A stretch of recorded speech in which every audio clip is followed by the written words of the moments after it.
Hey y'all, this is Redneck Man 350, and I figured I'd make a video on my main camp knife.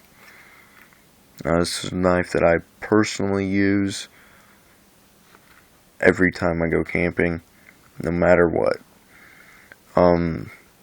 Unfortunately, I can't carry it. I would, but in the township I live in, I can't do it, because the overall length of it is over 9 inches. Not by much, but it is. If I were to take off, see where this first band is on the guard, or the handle, if I were to cut that off, I could carry it. Yeah, it's an inch too long. The really good things that I like about this knife is it has an outside pouch, so you can store pretty much whatever you want in there. Now keep in mind, this is a good knife for $50. I bought this at Walmart. in I think it's in Decatur, or no, it was in Mount Zion. And it was here. Oh fuck! Excuse my cough, but this would make an excellent knife, an excellent tactical knife for the money. My reasoning for that is it has a weave at the back that you can put into your tactical vest. You can just have it so it clips right on. The snaps, pretty easy. I just did that with one-handed. While I'm getting it snapped is another thing. But it's a fairly decent knife. I'm sorry, y'all, you're gonna have to bear with me on here. But when you get your knife, one of the things that I do understand about it is that this is glass. I've done my research on it, well, somewhat, and this is not plastic. This is a form of plastic or glass or something. From what I've read on them, it's called Kraton. It's like plastic-filled glass or something. I don't quite get it. But I'm sure if my camera will pick it up. But that little itty-bitty spot right there, just above the guard, says Taiwan. And yes, this blade is not made in America, but it says on here, this is a, what is that? My damn Sog Seal Pub. I need to get a better camera so y'all can see this. But I don't know what kind of finish this is. It's got me very, very, very interested in what kind of finish this is, because it won't pick this up on the camera, but when I'm sitting here looking at it, it's got a finish on it. It's kind of like a parkerized finish, but it's smooth. It's smooth to the touch. It's not rough in texture. It's got some sort of protective coating on it.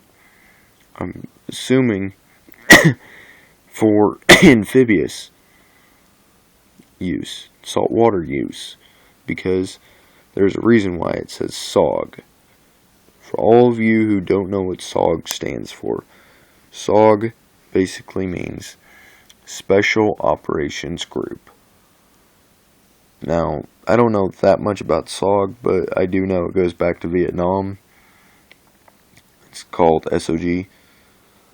And SEAL teams, it's pretty straightforward. And pub,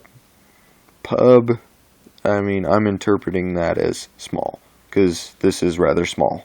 This 5-inch blade.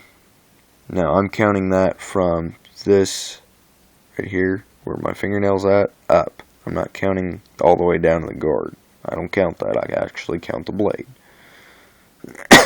I do like how thick the blade is at the guard and how it tapers to the tip.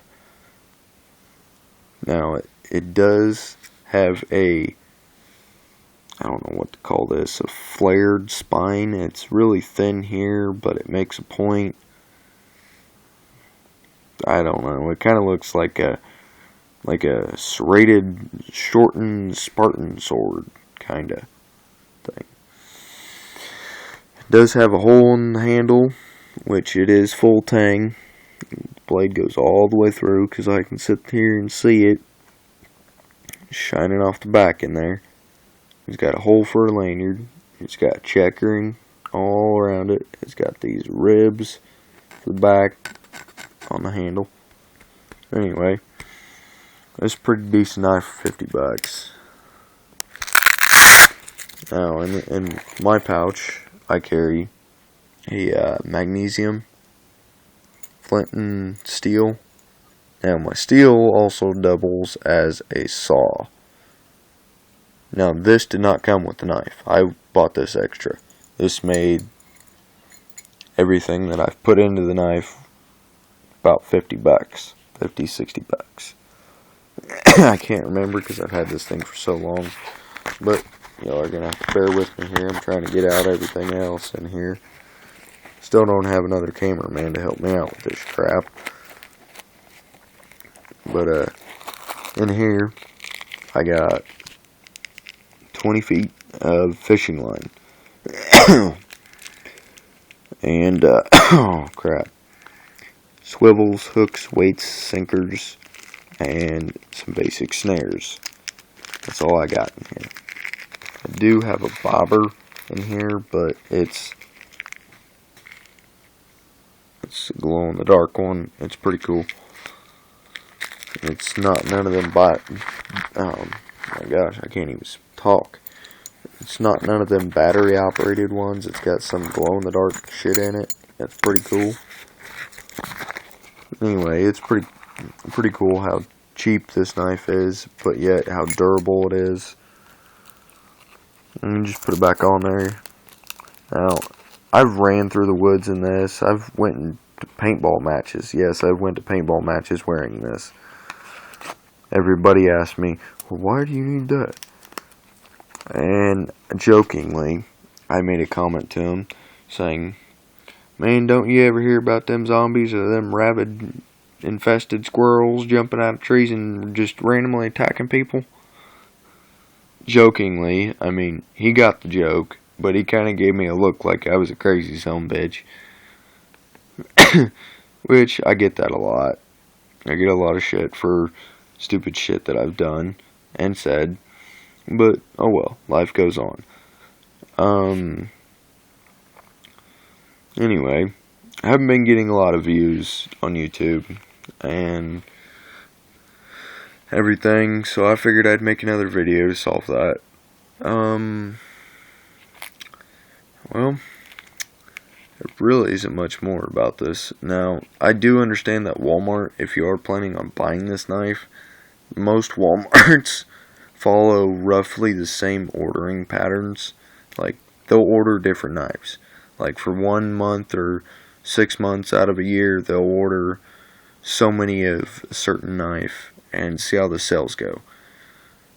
Alright, now they don't stick with the same companies. The only companies that they really stick with are Winchester and, what is it?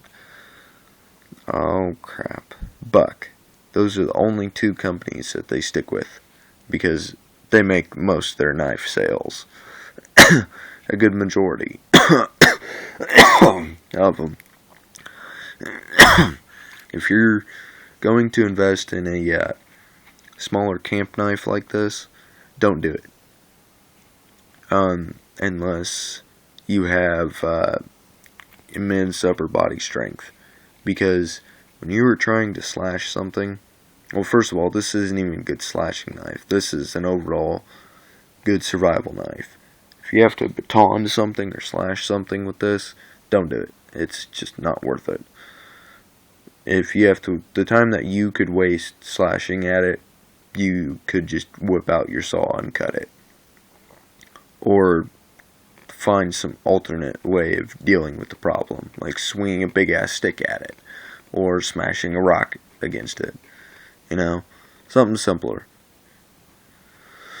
But anyway, this is Redneck Man 350 signing off. Have a good day, y'all.